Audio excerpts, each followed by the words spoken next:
Bienvenidos, buenas noches. Estamos al aire desde el Museo de Arte Moderno Carlos Mérida con el panel Estigmas y Tabús del movimiento Poderosas, Deja tu huella. ¿Qué es un tabú? ¿Qué es un estigma? Un tabú es todo lo que está prohibido decir o hacer por convenciones religiosas, psicológicas o sociales, mientras que un estigma es una señal de deshonra, desgracia o vergüenza. Esta noche nos acompañan 4 destacadas profesionales que nos hablarán sobre los tabús y estigmas que afectan a las mujeres en Guatemala. La licenciada Claudia Ávila, psicóloga egresada de la Universidad Autónoma de Nuevo León, México, posee un máster en educación de la Universidad Complutense de Madrid, es especialista en logoterapia y análisis existencial. En su trabajo como terapeuta y coach, ayuda a las personas a alcanzar su potencial y sobreponerse ante la adversidad. La doctora Alejandra Colón es antropóloga egresada de la Universidad del Valle de Guatemala. Posee una maestría de la Universidad de Maryland y un doctorado de la Universidad Católica de Lovaina. Trabaja actualmente con niñas adolescentes con el Population Council y el programa Abriendo Oportunidades. La doctora Mirna Montenegro Rangel es médica y cirujana egresada de la Universidad de San Carlos de Guatemala. Posee una maestría en Administración de Empresas, Estudios de Género y un doctorado en Sociología. Ha participado en la elaboración y promoción de las leyes de planificación familiar, Ley contra la Violencia Sexual, Explotación y Trata de Personas y la Ley de Maternidad Saludable. La licenciada María Eugenia Morales Aceña es graduada de la Universidad Rafael Andívar como abogada y notario, tiene una maestría en Políticas Públicas y Derecho Constitucional, también de Universidad Rafael Andívar, con estudios de doctorado en Filosofía. Actualmente es asesora del presidente del organismo judicial y es ex procuradora adjunta de Derechos Humanos. Su servidora, Regina Fanjul, soy graduada de la Universidad Francisco Marroquín con una maestría en Consejería Psicológica y Salud Mental de la Universidad del Valle de Guatemala. Y ahora, para comenzar con este tema de tabús y estigmas que afectan a la mujer guatemalteca, le doy la palabra a la licenciada Claudia Ávila. Gracias. Me gustaría acabar de iniciar diciendo que son los estigmas y tabús. Son estas señales en el ambiente que fueron puestas o impuestas y obligadas como determinaciones de prejuicios que no han sido estudiados a fondo, que no han sido analizados sus causas y razones. Una de las cosas que más nos interesa es la mujer en definitiva. Queremos que ella se pregunte cuántos estigmas y tabús hay en ella. Queremos también que empiece a preguntarse quién está siendo ella y quién está dejando de ser ella con todo esto. Me decían en las entrevistas que hicimos para el tema, ¿a quién le tengo que pedir permiso para hacer todo lo que soy y todo lo que llevo dentro? A mi papá, a mi hermano, a mi jefe, a mi marido, ¿a quién se le pide permiso? Y nosotros le contestamos que el primer permiso al que tiene que acceder es al de ella misma. ¿De qué quiere darse permiso? Es bien importante que ella se pregunte quién quiere ser, qué necesita, qué quiere. Y después de que ya encontró las respuestas y de que haya logrado un diálogo consigo misma, voltear al otro y crear un diálogo más. Pues las entrevistas que hicimos nos reportan que la mayoría de las mujeres creen que todo lo que tienen que hacer es estar en casa y ser madres. Y sí, ciertamente nosotros queremos que no lo dejen de ser nunca, porque nosotras somos expertas en crear y dar el calor de hogar. Y jamás queremos dejar de hacer eso, porque sabemos que dar vida en la forma en que sea, ya sea desde un parto o en la vida cotidiana compartiendo y cuidando al otro, es lo más significativo y trascendente que podemos hacer, porque no existe nada más importante que las personas. Pero también, aparte de querer ser eso, queremos ser muchísimo más de todo lo que llevamos dentro. Y también queremos que la mujer conozca sus dones y talentos, ya que sabemos que no existe una persona en el mundo que no esté llena de cualidades, dones y talentos, y nosotros estamos aquí justo para ayudarla a despertarlos y que tenga acceso a ello. Y me decían también las mujeres entrevistadas, pero yo estoy muy enojada por todo lo que no me han dejado ser, con estos estigmas y tabús, que me he creído todo, me siento como con coraje, con enojo, y yo quiero ir con esta gente y decirles con la mano en la cintura: fíjense que sí soy poderosa y sí puedo. Pues nosotros queremos también decirles que nosotros no buscamos revanchas, ni queremos hacer las cosas así. Queremos que la mujer empiece a decirse, antes de decirle al otro, que se diga a sí misma: sí puedo y fíjate que sí soy poderosa. Que ella empiece a escuchar su voz primero, porque cuando ella encuerpe esta afirmación, quizás ya no va a ser necesario que se lo diga al otro, porque el otro lo va a notar ciertamente. Queremos construir un diálogo con nosotras mismas, yo conmigo, después yo contigo, después yo con los demás. Desde el discernir, desde el cuestionar mis pensamientos, todos estos tabús y todos estos estigmas. Primero necesito definirme, conocerme, qué quiero, qué necesito, y no desde un capricho, más bien desde mi ser que quiere ser, y descubrir a qué está llamado. Y preguntarnos y meditar en ciertas respuestas. ¿Dónde estoy? ¿Y dónde quiero estar? Y no hablo de movernos físicamente, territorialmente. Más bien, ¿dónde me quiero mover interiormente? ¿Qué tengo ahorita que sí funciona? ¿Quién estoy siendo? ¿Y quién estoy siendo a veces que ya no me funciona en lo que necesito? ¿Cuál es mi guión de vida? Esa conversación que llevo adentro de mí todo el día. ¿Qué historias me cuento y recuento una y otra vez? ¿Qué personajes hay? Necesito construir otro diálogo, otro guión, que se pregunte: ¿puedo salir al mundo a conquistar lo que necesito con esta historia? ¿O me construyo otra historia? Sabemos que los países, las familias, las sociedades tienen sus guiones, y que ella se pregunte: ¿ese guión es mío o es de los demás? ¿O nada más me lo heredaron y lo repito en automático? ¿Alguien me lo impuso? ¿Viene de mis ancestros?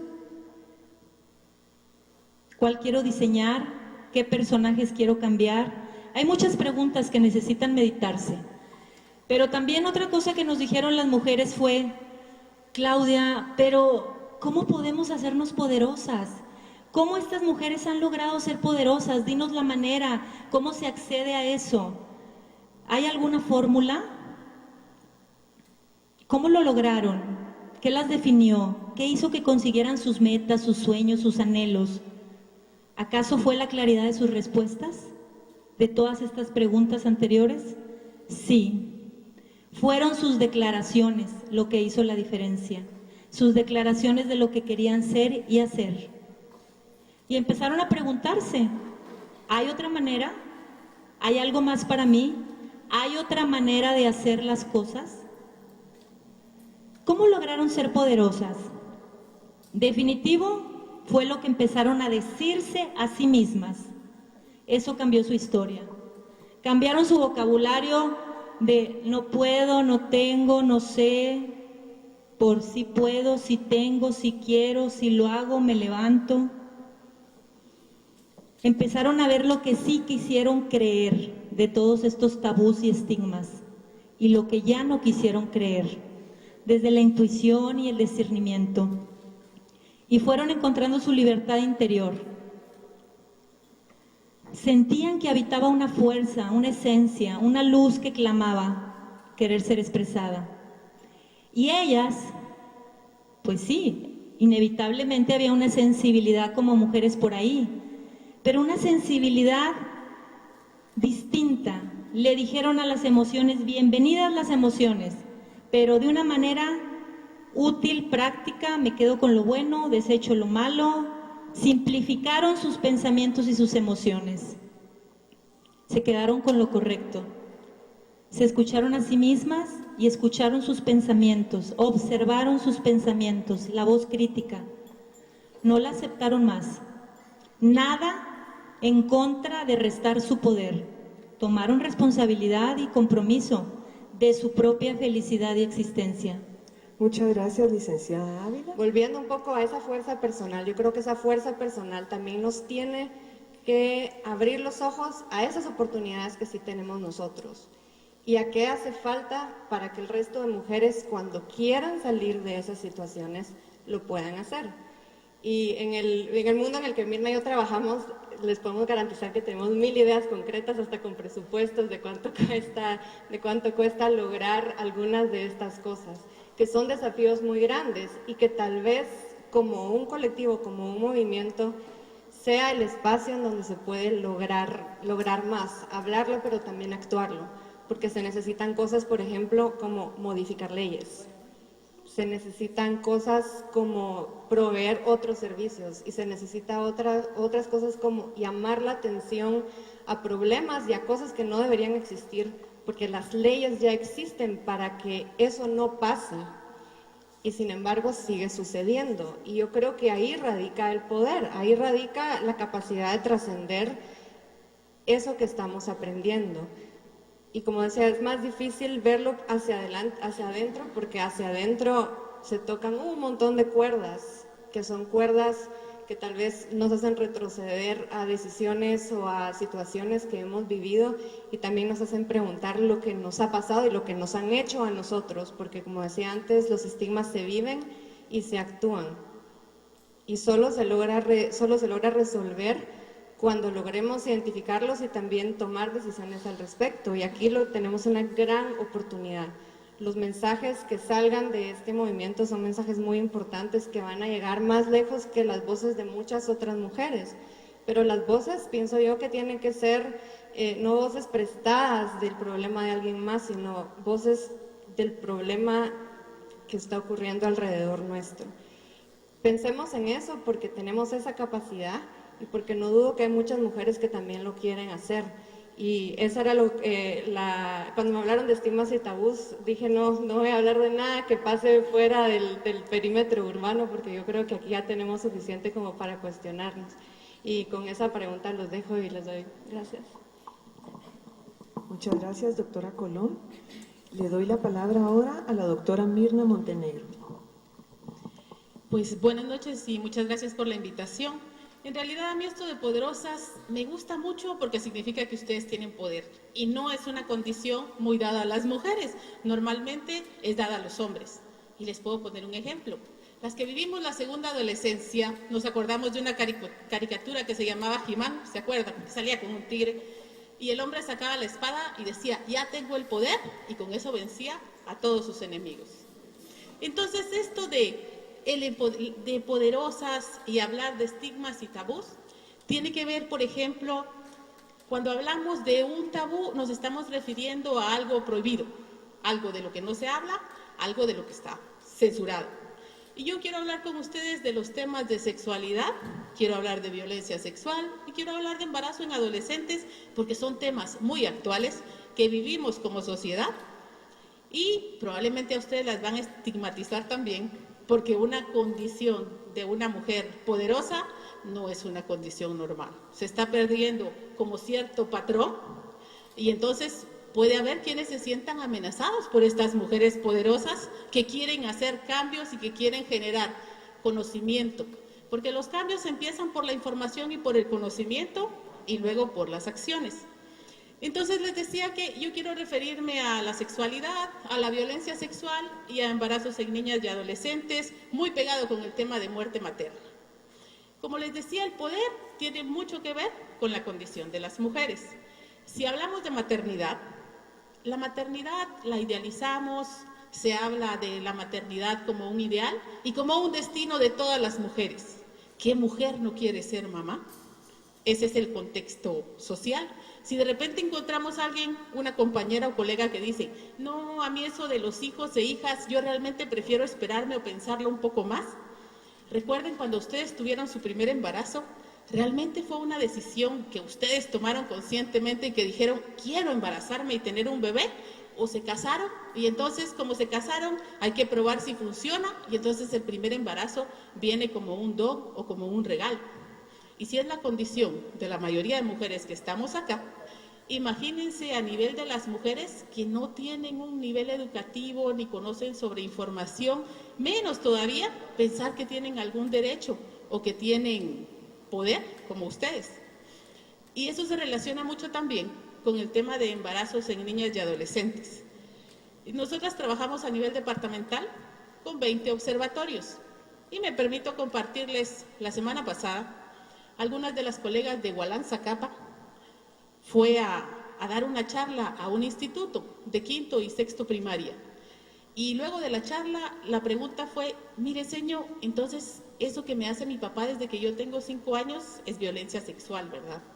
Y otra preguntó, de 13 años, ¿dónde consigo anticonceptivos? Porque fíjese que yo no quiero resultar embarazada, pero es que mi novio que tiene 43 años y que es el novio de mi mamá, yo no quiero un embarazo de él.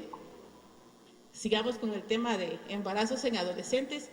Es importante conocer los marcos legales, porque acuérdense que vivimos en un país democrático. Entonces, lo que la ley dice que se puede hacer, es lo que se debe hacer, lo que no prohíbe. Y en el caso de violencia sexual, la ley contra la violencia sexual, explotación y trata, dice que todo embarazo en menor, mejor dicho, toda relación sexual con una menor de 14 años tiene que considerarse violencia sexual. Si les cuento que en el año 2012 hubieron 4.200 partos en niñas entre los 10 y los 14 años, y de esas 31 tenían 10 años. Imagínense ustedes, nuestras hijas, primas, sobrinas de 10 años, ¿será posible ver una niña de 10 años embarazada y que esa niña haya decidido tener un novio, una relación sexual y fruto de eso un embarazo?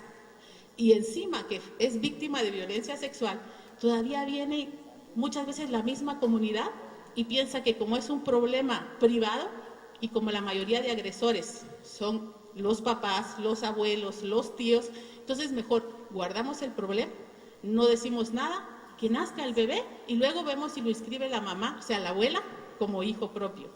Va a un servicio de salud y encima que la niña padeció violencia, no pensamos en ella como una niña que tiene derechos, sino el simple hecho de estar embarazada la convertimos en una mujer. Entonces, puje señora, aunque tenga 11 o 12 años. ¿Dónde la atención psicológica? ¿Dónde el acompañamiento? Tenemos casos donde las niñas llegan a los hospitales y ni siquiera saben que están embarazadas, o sea, no saben que van a tener un bebé. En Petén teníamos una niña que decía, dice mi mamá que lo que yo tengo aquí adentro es mi hermanito y lo tengo que cuidar, pero yo en realidad lo que no quiero es que él toque mis juguetes. Imagínense alguien que debe protegernos, que debe cuidarnos como la familia, que sea el agresor. Y ahí jalamos la condición de género. Hace poco salió una foto donde una mamá se despedía de un beso del violador de su hija. Y la hija era de ambos, no era hijastra, era hija de ambos. Ella se despedía de un beso, a él lo habían condenado a 20 años de prisión.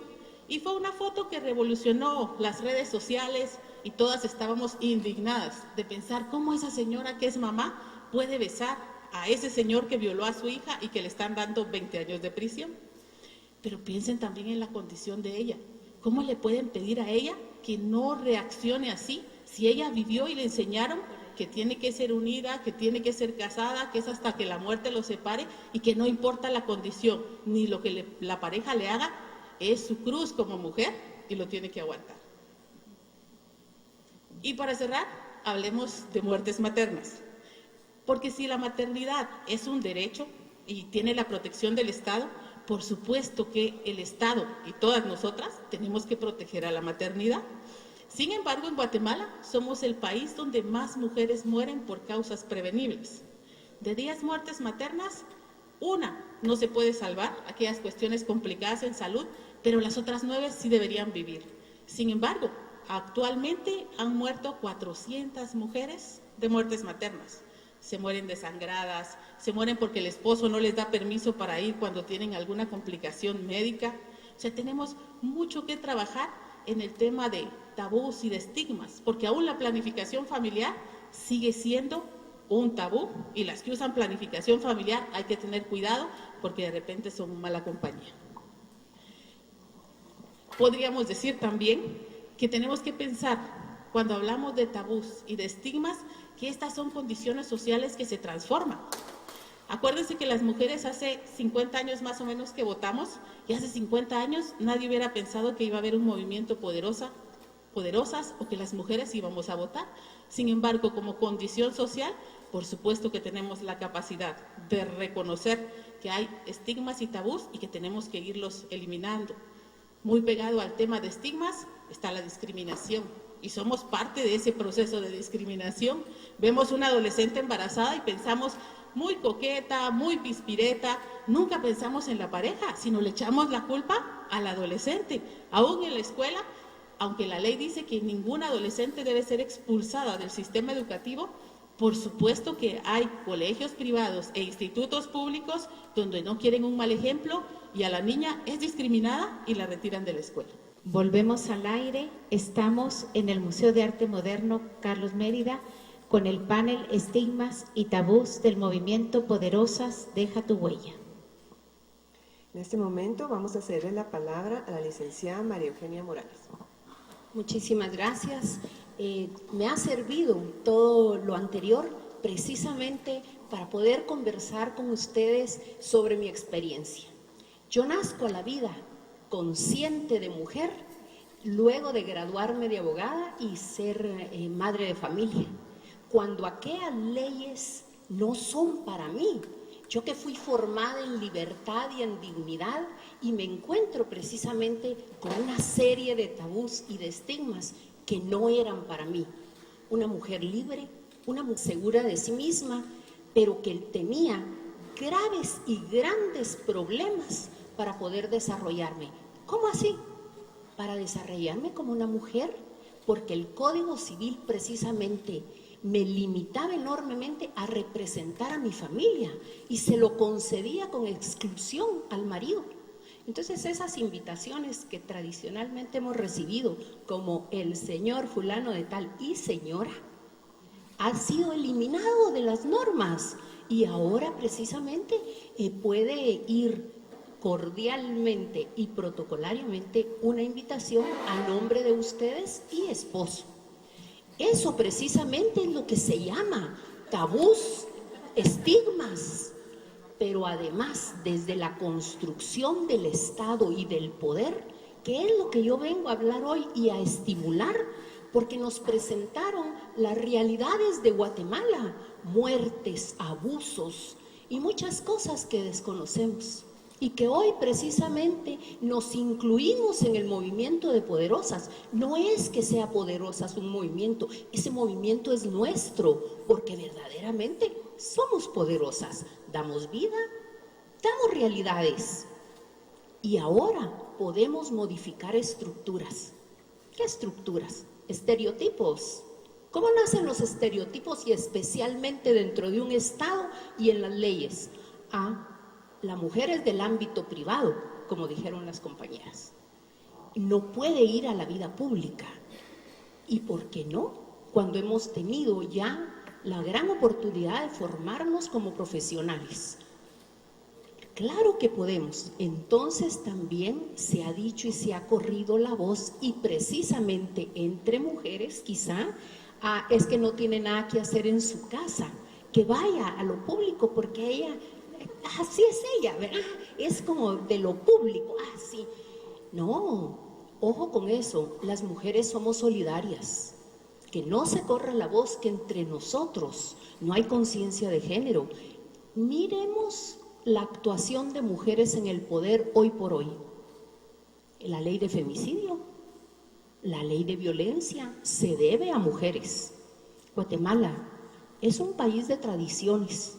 Y yo no digo que no son valiosas, pero cuando nos limitan como personas dignas e independientes, si realmente hay que diseñar un Estado donde nosotros estemos representadas.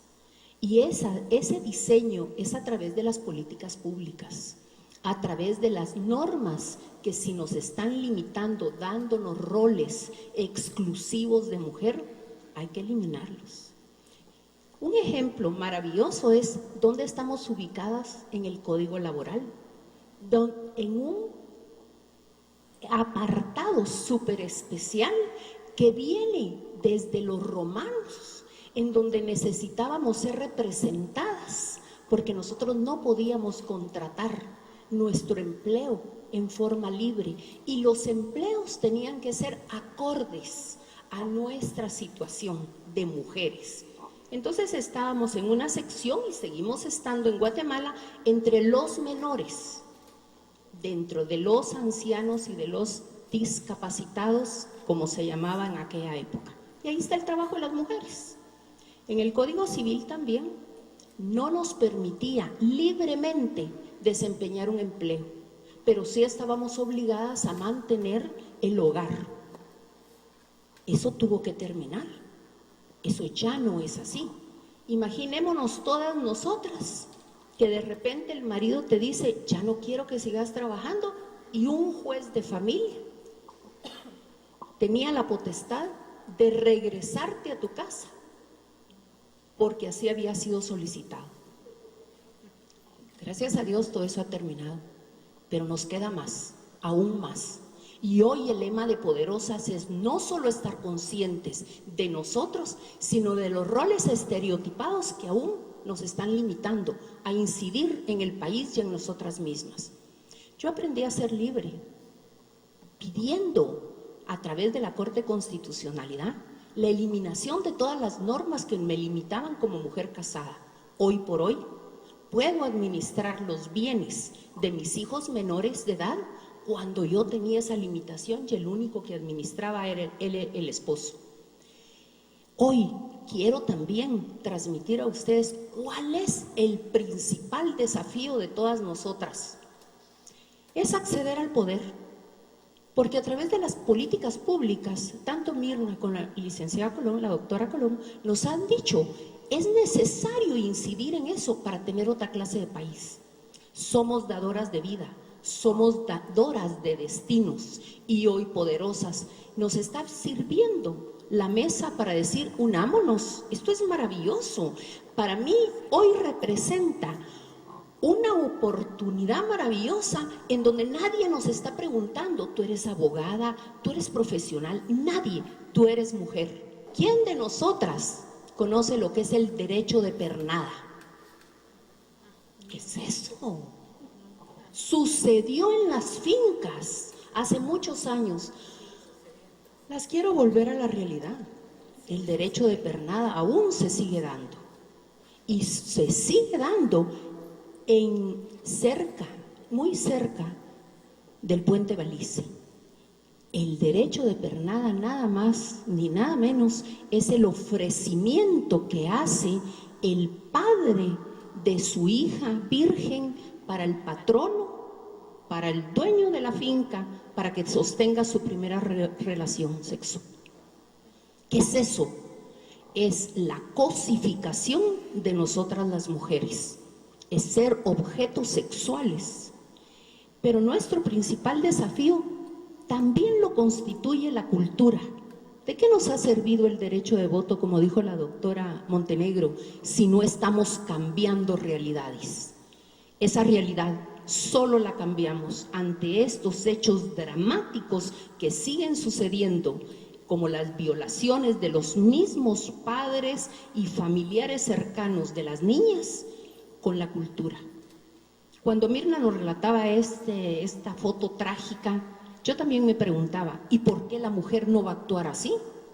Si nosotras mismas no hemos incidido en que la otra se sepa que es una persona con dignidad y que su hija no puede ser objeto de abuso sexual, porque eso es un abuso.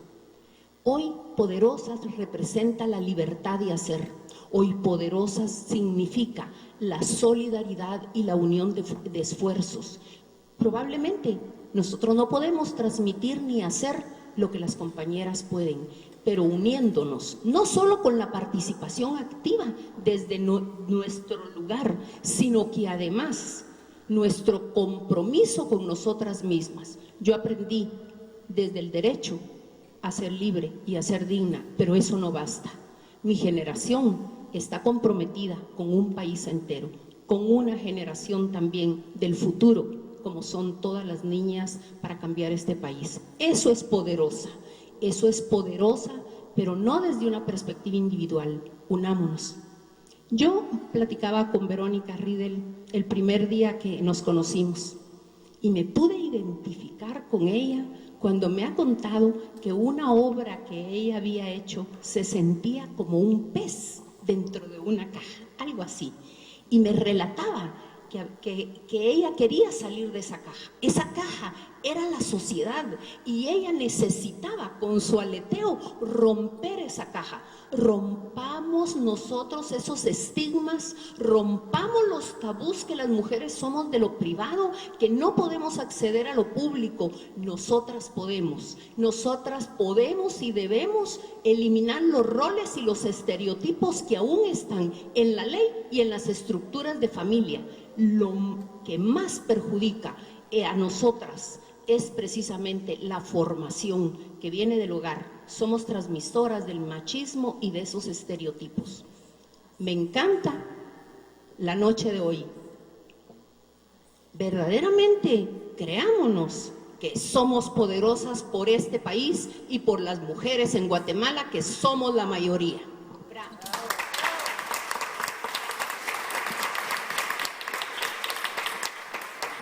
Muchísimas gracias a todas. Para mí ha sido verdaderamente inspirador el escuchar todos estos ángulos. Todas somos mujeres, pero podemos ver en este ejemplo de panelistas la diversidad que hay entre nosotras, el ángulo con el que podemos ver nuestra realidad y podemos promover un cambio positivo. Esta noche escuchamos desde el aspecto psicológico cómo la mujer necesita sentirse primero ella misma capaz de llegar a tener este poder, capaz de cambiar. Vimos desde el aspecto antropológico que hay estructuras que están institucionalizadas en nuestra sociedad que nosotras necesitamos empezar a cuestionar, darnos cuenta que están ahí. Vimos desde el aspecto médico la realidad de nuestro país, un país donde tantas mujeres mueren en sus embarazos, donde tantas mujeres son víctimas de incesto y de otras palabras que son tabú para nosotras, que no nos animamos ni siquiera a pronunciar. Vemos desde el aspecto legal todo el camino que ya se ha recorrido, pero que hace falta tanto por recorrer. Yo quisiera pedirles a todas las personas que nos escuchan, que nos preguntemos a nosotras mismas, ¿desde qué ángulo voy a empezar yo? ¿Cómo voy a hacer yo una diferencia? Y quisiera que comencemos ahora una conversación entre nuestras panelistas en que puedan ampliarnos estos temas y decirle a quienes nos escuchan por dónde puedo comenzar, cuál puede ser el primer paso. ¿Quién desee tomar la palabra? Si nos vamos a las etapas de desarrollo, cuando la niña a los 2 años empieza a decir que no a muchas cosas, pues darle chance de todos los no que parezcan adecuados. Y a los 4 años, cuando empieza a hacerse miles de preguntas, pues buscar la manera de podérselas contestar o devolverle la pregunta para que ella empiece este ejercicio de saberse cuestionar, indagar, introspección, y eso seguramente la llevará a desafiar muchas cosas. Muchísimas gracias. Bueno, para mí algo que se puede hacer es educarnos sobre las leyes. Yo confieso que no conozco muy bien las leyes de Guatemala y en los últimos ejercicios que estaba haciendo tratando de entender dónde están los vacíos, en donde literalmente se pierden las niñas, las adolescentes embarazadas, en donde caen en el limbo, me doy cuenta que sí tenemos que educarnos en eso, porque tenemos que saber articular nuestra postura desde, como decía la licenciada, una base legal, un Estado de Derecho.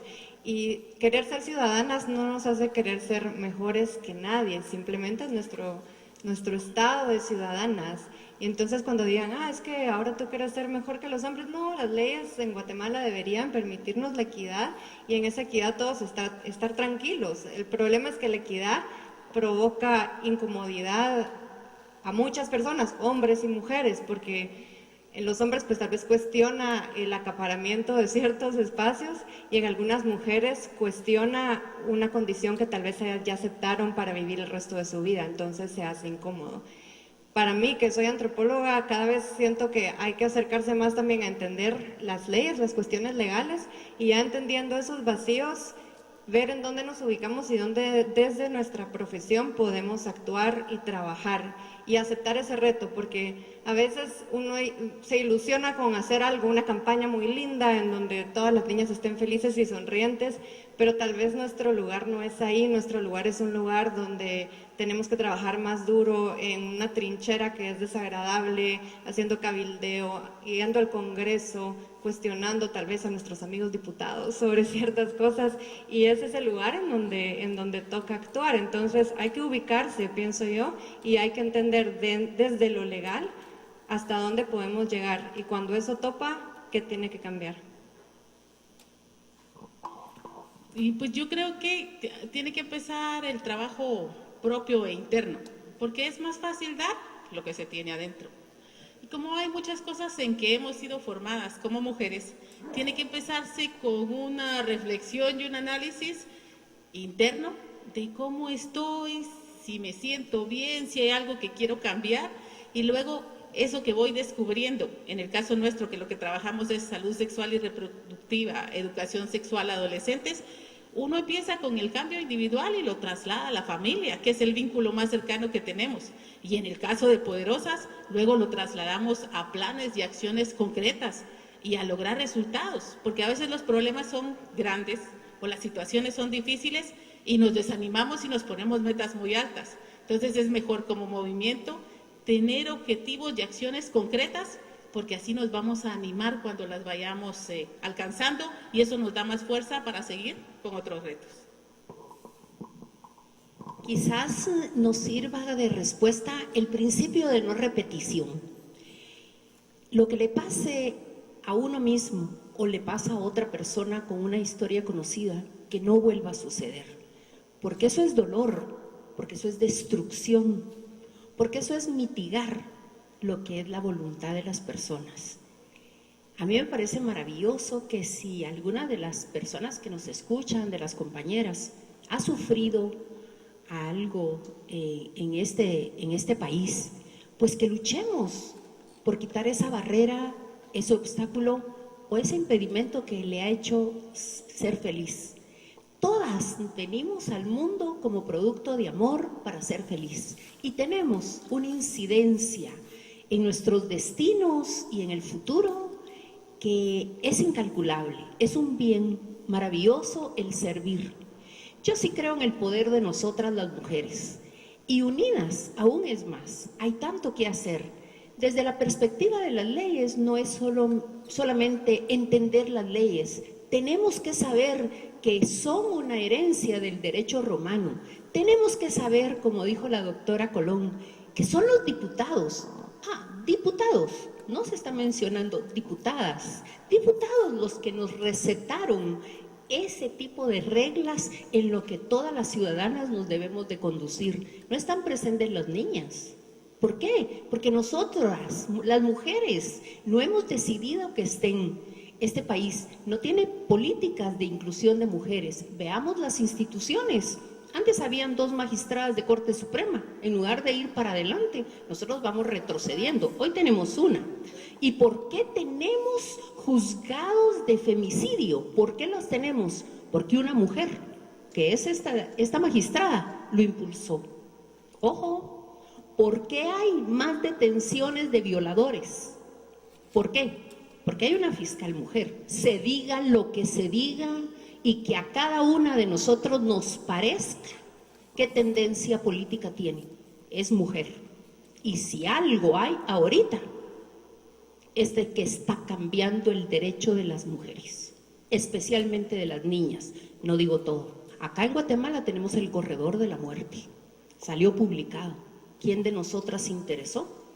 apenas consiste en el elevado número de mujeres que mueren antes en el parto y posparto por no tener una simple ambulancia y un camino vecinal que las traslade a un hospital. Y nada hacemos. Pero hay lucha. Y hoy es el Día de la Conciencia, porque después de este conversatorio, créanme, ninguna de nosotras va a salir igual. Va a salir firme para empezar desde su hogar, desde uno mismo, como se dijo aquí. Yo quiero votar hoy el estereotipo que la vejez no sirve para nada, que hay que pintarse el pelo, que hay que lucir delgada para tener respeto en este país. Yo necesito ser joven con las medidas ideales, porque si no, nadie me pone atención. Yo, a mi edad, quiero borrar ese estereotipo. Yo respeto cómo cada una nos podemos ver. Pero hoy mi desafío a esta edad es otro. Es saber que una mujer pensante, con experiencia, con un catálogo de vida transparente, es digno para optar desde una judicatura hasta un primer nivel de mandataria de la nación, porque lo que se necesitan son valores. Es una ética desde la perspectiva femenina que nos empodere para hacer políticas de mujer y transformar este país, como lo hemos hecho en excelentes administradoras transparentes. ¿Cómo es que nosotras permitimos que nuestro nombre de mujeres, en lugar de verlo con dignidad, lo veamos como un insulto o como una manera de humillar a alguien más? Yo creo que hay toda clase de estereotipos y de tabús que es importante empezar a cuestionar nosotras mismas desde hoy. Y quisiera invitar a nuestras panelistas a que nos den más ideas de qué otras cosas tenemos que cuestionar.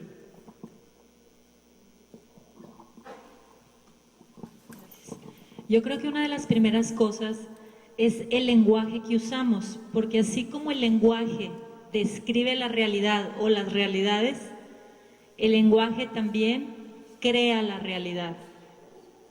Entonces, saber qué palabras estamos usando, cómo las estamos usando, con qué intención, especialmente con nosotras mismas y después con todo lo que nos rodea, es algo que va construyendo y determinando los destinos y las vidas. Y siempre el preguntarnos, como bien decías, ¿qué estoy necesitando? ¿Quién soy? ¿Quién quiero ser? ¿A dónde me quiero mover? ¿Qué estoy descubriendo en este momento? ¿De qué me estoy dando cuenta? Siempre necesitamos modelos muchas veces, y todas estas personas que hemos mencionado necesitan modelos, nuevos modelos a quien imitar, nuevos modelos de quién tomar, cómo se hacen las cosas.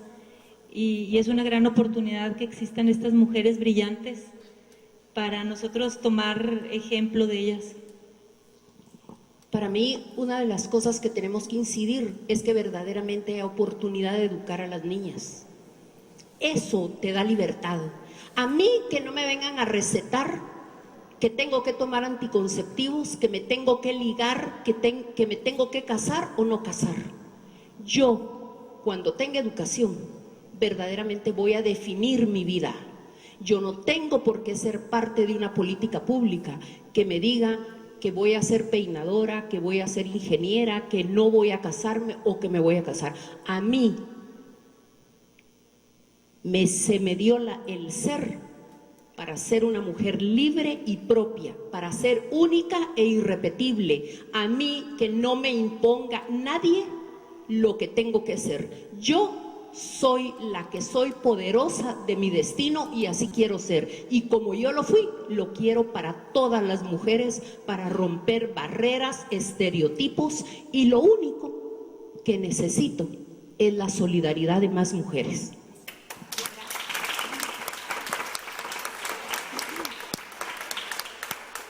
Pues yo realmente pienso que hay que cuestionarse el darnos el primer lugar. O sea, pensamos, es que los hijos, es que el esposo, es que yo quisiera, pero no puedo porque tengo que ir a la casa o tengo obligación. Yo diría que deberíamos ponernos en primer lugar y decir, hoy voy a ser yo primero. Si yo quiero ir a la actividad, me voy a la actividad y que me espere la familia, que me espere el tráfico, hasta que me espere el trabajo. Darse la oportunidad de ser primero y también de disfrutar la sexualidad. Pues es parte del ser, es parte de la realización. Entonces, del amar, no es cierto que únicamente estemos para tener los bebés y para ser reproductivas, porque también esa parte afectiva del erotismo, de la sexualidad, es algo que a veces se pierde con la edad o creemos que ya no necesitamos y no es cierto, es parte de nuestro ser mujer también. Bueno, aprovechando que tenemos tiempo todavía, yo tenía aquí un pequeño segmento sobre otro tabú, que es el tabú del diálogo. Yo creo que acá, nos cuesta mucho dialogar, porque lo que consideramos dialogar es tirarnos etiquetas y acusarnos. Y nos hemos educado, no sé cómo, se ha generado una idea de que hablar es decir cosas y no escuchar. Y entonces, al no aceptar que tal vez alguien totalmente contrario a nosotros tiene un punto, entonces nos quedamos estancados en el mismo lugar. Y yo aquí al final del texto que había preparado tenía esa parte, que bueno que todavía hay tiempo para hablarlo. Esa guerra de etiquetas creo que es una cosa que tenemos que aprender a quitarnos. A quitarnos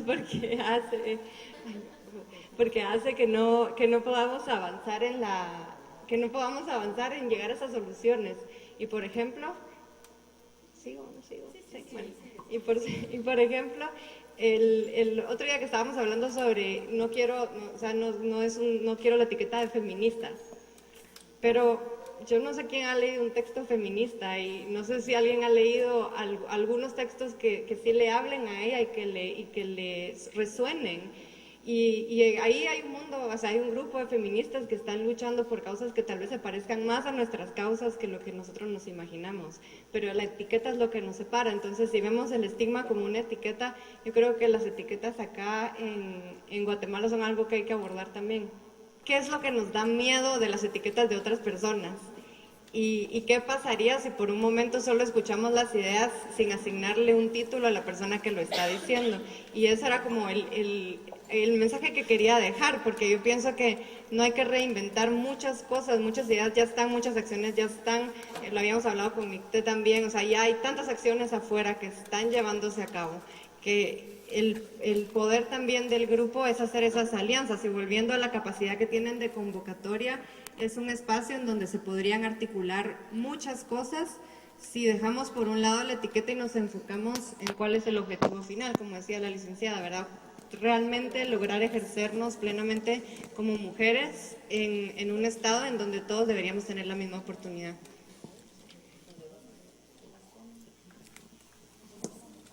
Muchas gracias. Vamos a pasar a la etapa de preguntas. Buenas noches, mi nombre es Lorena Seña.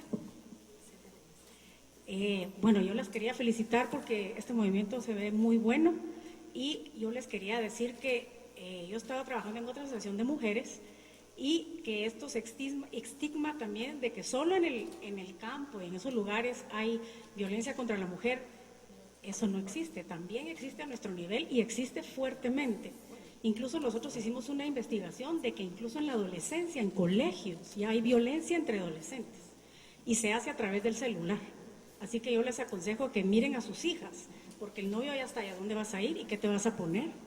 Porque la mujer está empezando, nos salió en ese estudio, a tener relaciones muy temprano sin estar facultada, porque yo creo que está bien empoderar a la mujer, pero primero nos tenemos que facultar para poder tener ese poder y saber con qué contar para poder desarrollarnos bien, porque al tener facultades nosotros entonces podemos decidir qué hacer, pero si no tenemos esa información nos va a costar el doble. Y creo que empezamos con nuestras hijas. Muchas veces nosotros estamos enojadas o algo, estos hombres no sirven para nada, o la mujer es una porquería, ya no aguanto la regla. Y esas son situaciones muy especiales de nosotros. Hay que enseñarles a las hijas que la menstruación es una parte bien importante de nosotros, es aceptar nuestra feminidad, es la fuerza regeneradora de la vida. Y desde ahí empieza muchas veces a decirles, es que el dolor, es que vivimos enfermas, o las abuelitas que se quejaban, es que qué aburrido ser mujer, es que yo quisiera ser hombre. Entonces, esas son estigmas y tabús que hay que empezar a romper nosotros, tener cuidado al hablar con nuestras hijas, para que nuestras hijas crezcan orgullosas de ser mujer y facultarlas para eso. Gracias.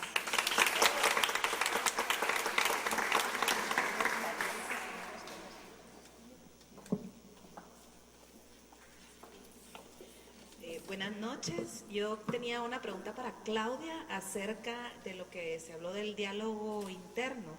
Si pudieras dar como un ejemplo de qué es, como que qué es lo que las mujeres que no son poderosas, digámoslo así, o que quieren ser poderosas pero todavía no lo son, qué piensan y cuál debería de ser su diálogo interno para ayudarlas a empoderarse. Ok. Nos referimos al diálogo interno porque sabemos que los países, las ciudades, las familias tienen diálogos internos y las personas tienen su diálogo interno. ¿A qué me refiero? A esa conversación que llevamos dentro, que está todo el día rumiando en nuestro interior y que nos dice todo el tiempo una historia, un guión, como si soy protagonista o si soy víctima o si me hicieron o si el otro... Si todo lo que siento y todo lo que estoy pensando en el día tiene que ver con afuera, tiene que ver conmigo, y los personajes que están ahí rondando, qué tan reales son, es bien importante saber si el guión que traigo de vida, que me vengo repitiendo desde la infancia, adolescencia y ahora como mujer, ha sido el mismo, o qué partes siguen siendo las mismas que necesito ir a resignificar, a cambiar. ¿Qué necesito hacer con esas partes? Si me están siendo útiles ahorita o ya están fuera, si ya no son necesarias. Y creo que ese diálogo interior es el que muchas veces está determinando cada día de nuestra vida.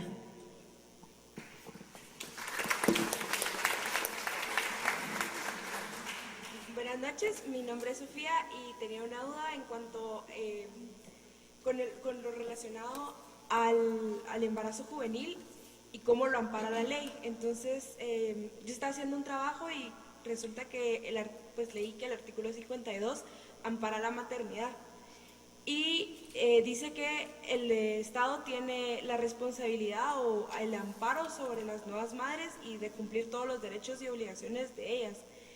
Pero me surge la duda, ¿qué pasa cuando son niñas de 10 años? Porque realmente, bueno, una mamá de unos 25 años que ya puede mantener ya puede tener un trabajo o algo así, mantener a sus hijos, pues es comprensible. Pero una niña que todavía no puede hacer nada, ¿dónde está ese apoyo de parte del gobierno o de parte de las autoridades para que esta niña se desarrolle y pueda mantener al bebé? Contratada.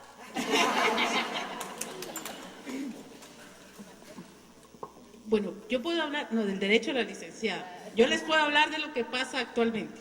No es que haya más niñas embarazadas ahora. Lo que pasa es que ahora se sabe qué es delito, qué es violencia sexual. Han visto campañas, han oído en radio. Entonces, por eso decimos que la información es tan importante, porque entonces empezamos a descubrir y empezamos a actuar. Sí, hay, como les contaba, 1.422 partos, ni siquiera embarazos. No sabemos cuáles terminan en abortos. Solo tenemos el registro de 1.422 partos entre 10 y 14 años en el año 2012. ¿Qué se ha hecho?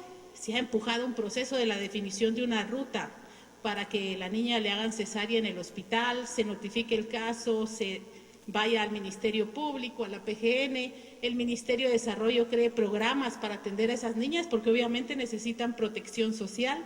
El Ministerio de Educación cree programas para que ellas puedan regresar a la escuela o puedan incorporarse al sistema educativo. Como eso empezó el año pasado, esta ruta se empezó a implementar a partir de enero. Entonces ahorita el 26 de septiembre, que es el Día de la Prevención de Embarazo en Adolescentes, vamos a tener el primer ejercicio de rendición de cuentas, a ver cómo le ha ido a las autoridades del Ejecutivo en la implementación de esta ruta. Pero nosotras como organización realmente nos satisface mucho que el tema esté colocado en la agenda pública, en la agenda política, y que por lo menos las niñas ya no queden invisibilizadas. Estamos conscientes que hace falta mucho por hacer y más en el sector justicia. No sabemos qué hace la PGN con las niñas. Encima de que fue víctima de violencia, la PGN no hace estudio y decide, te vas a una institución y se llevan a una niña de 10 años embarazada a remar, por ejemplo, en el Petén. ¿Qué le puede ofrecer esa institución a una niña sin que haya un estudio? Nos falta toda esa parte. Las pruebas del Ministerio Público. Por ejemplo, en Jalapa niña de 13 años, tuvo un problema de un aborto en el hospital. Como tiene menos de 14 años, mandaron a llamar a la mamá de la niña.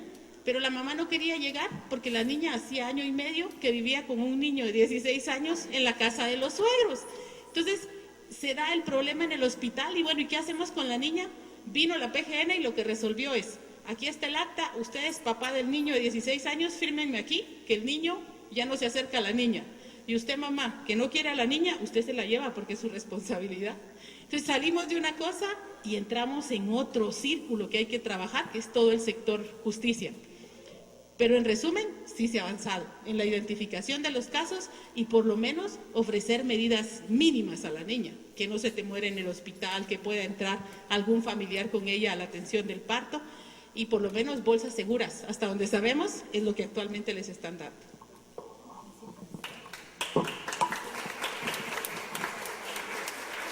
El marco legal empieza desde la misma construcción del pacto social que se llama Constitución. La Constitución declara que lo primordial para el Estado de Guatemala es el ser humano. Y el ser humano implica vida, y eso es la maternidad. O sea, está transversalmente en toda la Constitución. Y toda la estructura del Estado de Guatemala ha sido diseñada para dar seguridad, dar libertad, dignidad, etcétera, al ser humano, al niño que está por nacer o niña. En ese sentido, el grave problema, y vuelvo a insistir, es educación y cultura. El Estado no puede hacer todo, son las familias. Una madre que no sabe la responsabilidad que tiene en la formación de sus propios hijos e hijas, no podemos hacer nada como Estado. Y eso es falta no solo de educación formal, sino de cultura, porque no quiere decir que pobreza sea sinónimo de ignorancia. Lo que está sucediendo también es una pérdida de valores, ¿verdad? Las mujeres no saben empoderarse de quiénes son y que están con responsabilidad en la vida. En el tema que contaba Mirna, el grave problema ahí es la pobreza.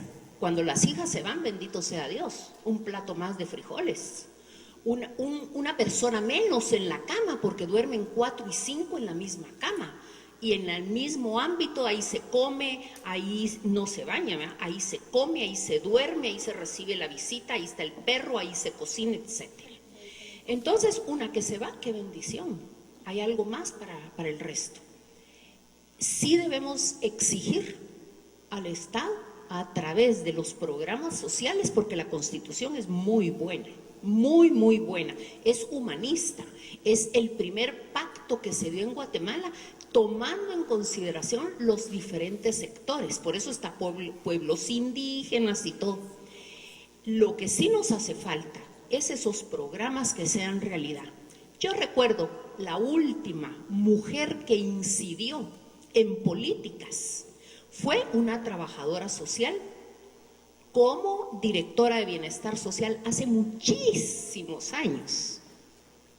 Ahí, en ese contexto histórico fue fabuloso, regaló máquinas de coser, dio clases de cocina en ese contexto, pero de ahí para acá es terrible lo que nosotros vemos, se violan unos con otros. Hay niños de la calle, niños en la calle, que hay una gran diferencia con niñas. Eso fue terrible y eso sigue sucediendo. El tema que quiero tocar, no solo de la maternidad, sino de conciencia, es el elemento más valioso desde cualquier punto de vista, es el ser humano. Y la mujer con su maternidad está protegida, no solo por ella, no, está protegida por el nuevo ser, el nuevo ciudadano o ciudadana, que es el valor más grande que pueda tener un país. Entonces, no es solo el artículo 25 constitucional, es toda la Constitución. Y todas tenemos que rescatar lo que significa ese ser para un país. ¿Qué futuro tenemos con las estadísticas? No solo que Mirna nos cuenta, sino que vayamos hoy a los periódicos, a los medios, o miremos mañana, y ahí tenemos la clase de país que es hoy, los desafíos que como mujeres poderosas tenemos hoy y el país que podemos estar esperando en un futuro muy próximo.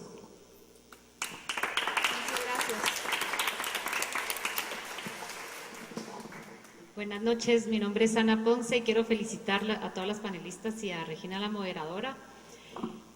Me llamó mucho la atención y fue muy alentador para mí escuchar a María Eugenia, Mirna y Alejandra cuando ellas se refieren a hacer propuestas de cambios legislativos en concreto. Y hace 2 días yo pensando, este movimiento pues es un movimiento de concientización, pero después yo pensaba, ¿y después de concientizar qué? Y entonces concluí, y es a título personal que voy a hablar ahorita, que Poderosas tiene que tener una incidencia en concreto, aunque sea esto la incidencia, pero no quedarse en este show, en esta concientización, y que esta incidencia sean propuestas al Congreso, iniciativas de ley, no pidiendo privilegios, no regulando específico, porque yo no estoy a favor de regular a favor de causas específicas, pero sí en términos generales, y tú mencionaste, María Eugenia, el caso del Código de Trabajo.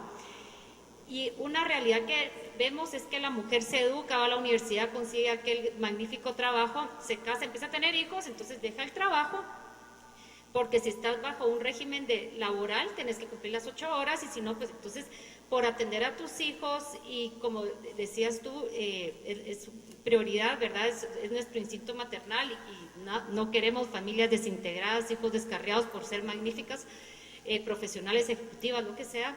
Pero yo creo que una propuesta en concreto que se pudiera hacer es permitir la libertad de contratación laboral entre patrono y la mujer, no estar sujeta, porque esas protecciones laborales, en vez de proteger y favorecer al trabajador, es todo lo contrario. Entonces, que sea una legislación más abierta y que no solo sea a favor de la mujer, sino que una legislación que se permita la libertad de contratación entre patrono y persona, ya sea hombre y mujer, porque de esa forma yo creo que la mujer va a poder tener libertad de cuando empieza ya a chinear y todo, que se va a su casa, sigue sacando trabajos de medianoche, dando pacha, sacando el trabajo sábado y domingo, pero no por eso se le va a coartar y terminar su oportunidad de accesar a los mercados laborales, profesionales, sino que es una forma que de mutuo acuerdo con el patrono, ella acepta trabajar, que se le pague por hora, no salario mínimo, sino que trabajar por hora, no horario, sino que es a destajo, aquí está el trabajo hecho, cabal, el trabajo hecho, y que aplique a todo nivel. Y la mujer que quiera ser regida por las normas del Código de Trabajo, pues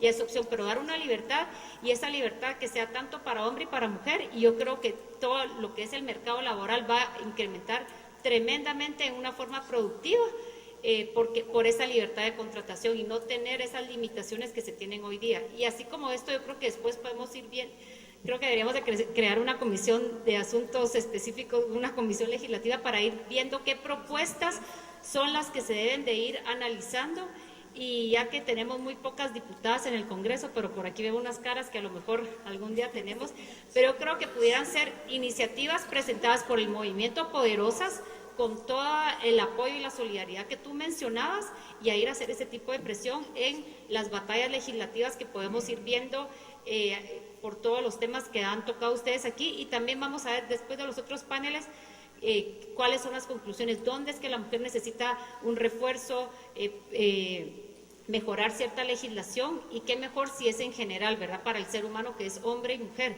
Pero yo creo que sí deberíamos de unificar esfuerzos para estar pensando esa incidencia directa que va a tener Poderosas, que no solo se quede en una concientización, sino que hacer un cambio específico, chiquito, concreto, pero fue un avance.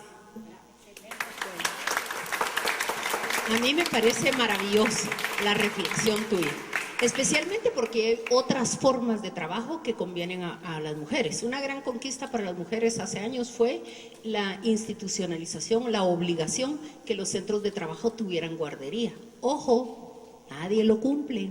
¿Dónde está el grupo de mujeres que está visualizando que hagan guarderías, que respondan por su hora de lactancia, que haya una perspectiva de género a todo nivel? En la maestría de género y acceso a la justicia en la Universidad de San Carlos se sirve esa maestría. Fui invitada en las primeras cohortes a ser docente.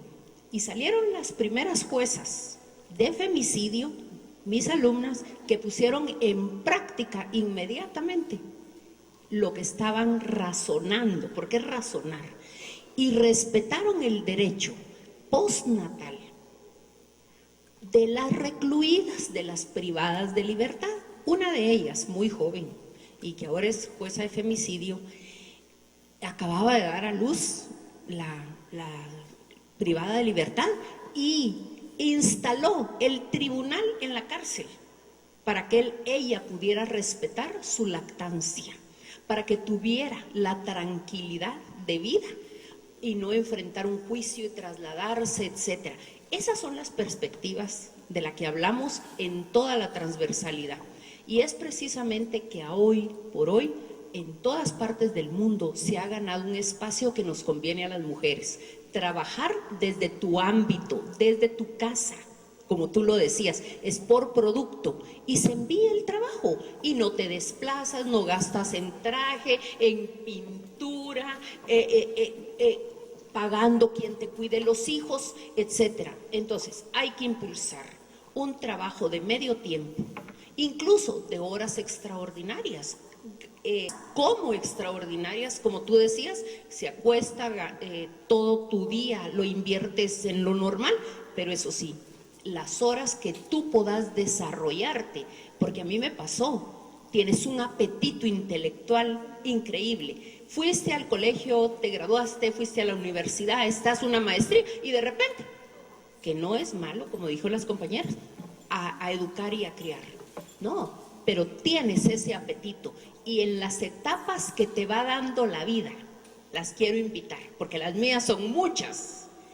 hay que incidir que esas etapas sean diferentes para todas las mujeres. Esto de la perspectiva laboral es como un pasaporte al empoderamiento de la mujer. Una mujer que tiene garantizado económicamente su situación es libre, es poderosa, es libre y diseña su futuro.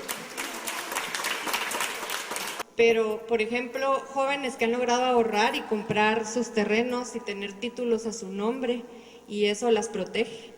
Jóvenes que, por ejemplo, les exigían que entregaran todo su salario a la casa y han aprendido a negociar y a decir no, yo me comprometo a pagarle el instituto a mi hermano, pero el resto del dinero es mío. Jóvenes que les han dicho, mira, tenemos una deuda, hipotecamos el terreno, necesitamos tu dinero, y negocian y dicen, bueno, yo saco la deuda, pero el terreno es a mi nombre, porque si no se lo van a heredar a mis hermanos y a mí no me va a quedar nada. Y esas historias a nosotros nos inspiran, pero hay algo ahí que para mí es crucial, y es que estas jóvenes lo hacen solas, pero lo hacen también acompañadas, sabiendo que tienen un recurso a donde llamar. Y eso es también algo de valores, saber ser un ente de apoyo, saber ser un tipo de coach, pero alguien que conoce esa realidad, porque son cosas que tal vez para nosotras son obvias, o son cosas en donde uno les dice, dígale que no, ¿por qué le va a entregar el salario? Bueno, me dice, sí, pero ¿y mis hermanas? ¿Verdad? Yo no quiero que golpeen a mis hermanas. Y eso es el lugar en donde uno tiene que aprender, si quiere de verdad hacerlo, ponerse en los zapatos de los demás. Y son historias que nos inspiran. Para mí, el hecho de que las mujeres logren tener propiedad es un avance enorme. Y hay, por ejemplo, una ONG pequeña que se llama Iniciativa de Justicia para las Mujeres, que se está dedicando sobre todo a que las mujeres logren negociar y que hereden a las hijas, porque es increíble cuántas hijas se quedan fuera de la herencia porque la tierra es para el hijo y a ella que la mantenga el marido. El hecho que contaba la doctora Colón de no heredar a hijas, eso viene del derecho romano, donde las mujeres no éramos nada, y esas leyes son tradicionales y siguen estando en nuestros códigos. Por ejemplo, mi lucha. Luego que eliminé ciertas normas del Código Civil, si quieren estudiar el caso, se llama María Eugenia Morales Aceña de Sierra, o solo María Eugenia de Sierra, y mantengo el de Sierra porque también es un estigma. Pero yo quiero seguir para que la gente me pregunte, pero ¿y tú te seguís usando el D? Porque yo inicié una lucha en contra de la municipalidad. ¿Cómo es que nos ponían el título del artículo D? Y no era la municipalidad, es la cultura. La municipalidad y el derecho te dan la opción de agregar a tu apellido de casada, si es que quieres, el de tu esposo, para identificarte, para que tus hijos que tienen el apellido del esposo, si es que tú querés y lo permitís, ahí les voy a contar, entonces tú te identifiques con tu familia. Empoderémonos a través del movimiento, y yo ya no quisiera aquí escuchar, ustedes son poderosas, somos poderosas. Este movimiento nos está invitando a estas panelistas que dicen, ustedes son poderosas porque tienen poder de convocatoria. No, este movimiento, me explicaron a mí cuando me invitaron, es de todas. Es un punto en común. No nos preguntan ideologías, sino que tenemos una cosa en común: hacernos del poder y hacernos sentir. Eso es poderosa, ese es el secreto.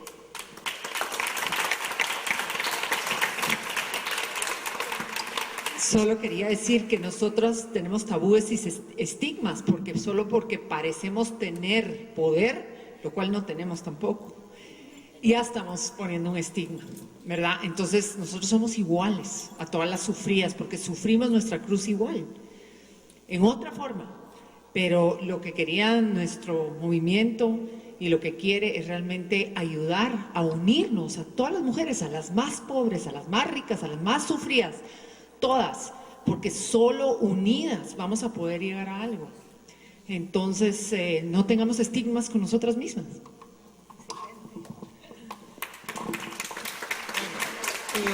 Mi nombre es Tania Lizárraga. Me siento muy orgullosa de pertenecer al movimiento de Poderosas como artista de la Expo, pero también tengo la camiseta de Voces por Cristina puesta desde hace 2 años y hemos luchado contra viento y marea, como ustedes no se imaginan. Realmente hemos aprendido que como mujeres podemos hacer cambios positivos por Guatemala. Hemos llegado hasta el Congreso, sacamos un punto resolutivo, fuimos con el presidente sin ningún miedo, fuimos al organismo judicial, hemos ido al Ministerio Público. La MAFE no me dejará mentir. Hemos logrado cosas en 2 años que nunca se nos ocurrieron que pudiéramos lograr, y todo fue por perder el miedo. Eso es lo principal, que como mujeres entendamos que tenemos el poder dentro de nosotros, que hasta que no nos toca pasar por algo que aunque no haya sido familiar nuestra, nosotras estamos en esta lucha porque es nuestra misión encontrar a esos niños y salvarlos y regresarlos con sus abuelos.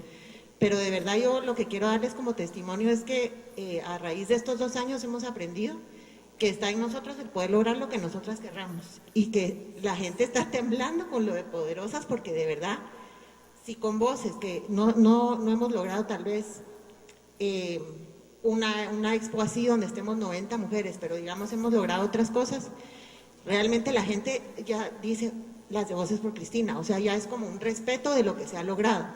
Igual eso de Poderosas tiene un poder increíble. Entonces, realmente lo que yo quería era contagiarlas a todas, de que las que estamos aquí hoy tenemos que ir a contagiar a todas las que no vinieron, a que vengan el otro jueves, a que vengan el otro jueves, ya que vengan a oír todos los paneles, porque nosotras mismas salimos inspiradas y salimos empoderadas y convencidas de que realmente tenemos el poder de cambiar lo que querramos en nuestro país, porque está en nosotros, en que nosotros lo hagamos, en que le demos el ejemplo a nuestras hijas. Yo me las traigo y las llevo a donde voy, porque ellas tienen que aprender desde chiquitas a que ellas tienen el poder en ellas.